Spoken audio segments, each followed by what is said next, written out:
નમસ્કાર મિત્રો, હું આપનો વિક્રમ પ્રજાપતિ. થોડા દિવસ પહેલાં ગુજરાતના પૂર્વ મુખ્યમંત્રી એવા શંકરસિંહ વાઘેલા સાહેબનો એક વિડીયો વાયરલ થયેલો. સાહેબે જે જ વાત કરી છે ખરેખર વિચારવા જેવી છે કે ગુજરાતમાં દારૂબંધી એ માત્ર નામ માત્રની રહી છે. આવે છે ક્યાંથી એ પ્રશ્ન નથી થતો, પણ કોઈ પી અને પકડાય એ ગુનેગાર સાબિત થાય છે. બીજી વસ્તુ, મેન વસ્તુ જે મારે ટોપિક કરવી છે સાહેબની જે વાતમાંથી મને જે મેન વસ્તુ મુદ્દા ગમ્યા છે. સાહેબની આખી સ્પીચ મેં સાંભળી છે, શંકરસિંહ વાઘેલા સાહેબની, અને એમાંથી મને જે બેસ્ટ લાગ્યું છે એ 3-4 મુદ્દાઓ છે. સાહેબે એક વાત એ કહી કે સમગ્ર ગુજરાતની અંદર ફ્રી શિક્ષણ, બેસ્ટ શિક્ષણ, ગવર્મેન્ટ સ્કૂલ નહીં, પ્રાઇવેટ ગ્રાન્ટેડ તમામ શાળાઓની અંદર પ્રાથમિકથી લઈ માધ્યમિક, ઉચ્ચતર માધ્યમિક, કોલેજ સુધીનું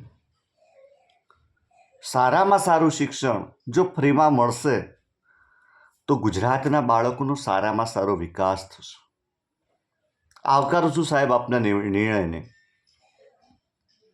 બીજી વસ્તુ કે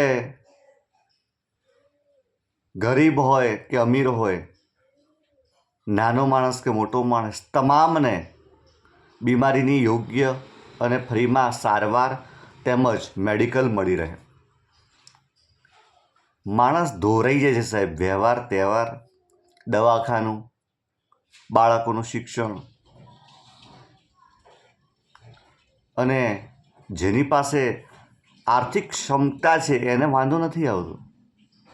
પણ સામાન્ય માણસની જો વાત કરવામાં આવે તો ખરેખર, અને આમ પણ જો રાષ્ટ્રનો ઉદ્ધાર કરવો હશે તો રાષ્ટ્રની અંદર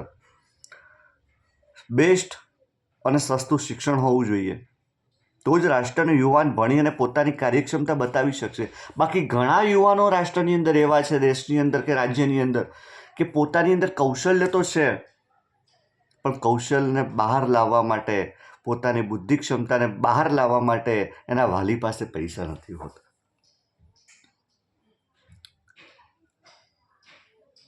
મેડિકલ ક્ષેત્રે પણ સાહેબે જ વાત કરી, હું આવકારું છું. આ બંને વાતો મને ખરેખર હૃદયને સ્પર્શી ગઈ. જો સાહેબ સત્તા પર આવે અને આ વસ્તુ લાવી શકતા હોય તો મને તો બહુ ગમે. વર્તમાન સરકાર પણ જો આ વસ્તુ ઉપર વિચારી અને આ બાબતમાં આગળ વધી શકતી હોય તો એમના નિર્ણયને પણ હું આવકારું છું. હું કોઈ પાર્ટી કે પક્ષ સાથે મારે કંઈ જ લેવા દેવા નથી, પરંતુ કોઈના સારા વિચારો છે એ જો આપણને ગમે તો એને આવકારી લેવા જોઈએ. બીજી વસ્તુ કે સાહેબે વાત કરી બીજી, કે ગુજરાતની અંદર નશાખોરીના નામે જે દૂષણો ચાલી રહ્યા છે એના કારણે સામાન્ય માણસ પડીકીની આડમાં આવી ગયો છે. પોતાની ખિસ્સાની અંદર એક ફાંકી અને પડીકું રાખતું થયું છે. જેટલું પેલું નુકસાનકારક અને ઘાતક નથી, એનાથી 10 ગણું નુકસાનકારક અને ઘાતક એક પડીકી છે. સસ્તી છે એટલે ટોનિક પણ એનો એવો રહેવાનો, અને નશા માટે એ જ વપરાય છે સૌથી વધારે. ડ્રગ્સ, ગાંજો, ચરસ એ ઓપ્શન બની ગયા છે આના કારણે. તો ખરેખર આ દિશામાં આપણે બધાએ વિચારવું જોઈએ કે શું આપણે રાષ્ટ્ર માટે, આપણા દેશ માટે થઈ અને આપણને જે લોભામણી જાહેરાતોને કારણે આપણે જે ભરમાઈ જતા હોઈએ છીએ, તો આપણે કંઈક બાંહેધરી સાથે જો રાષ્ટ્રની અંદર આપણને સારું ઉચ્ચ ગુણવત્તાવાળું શિક્ષણ આપણને ફ્રીમાં મળી રહે, આપણા પરિવારને ફ્રીમાં બેસ્ટમાં બેસ્ટ ટ્રીટમેન્ટ મળી રહે, એવું નહીં કે ગવર્મેન્ટ હોસ્પિટલમાં, તમામ હોસ્પિટલોમાં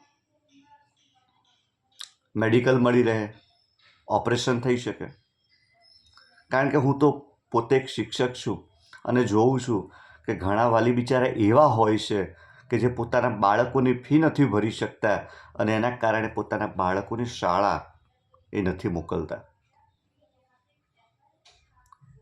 એટલે ખરેખર વાતને હું આવકારું છું.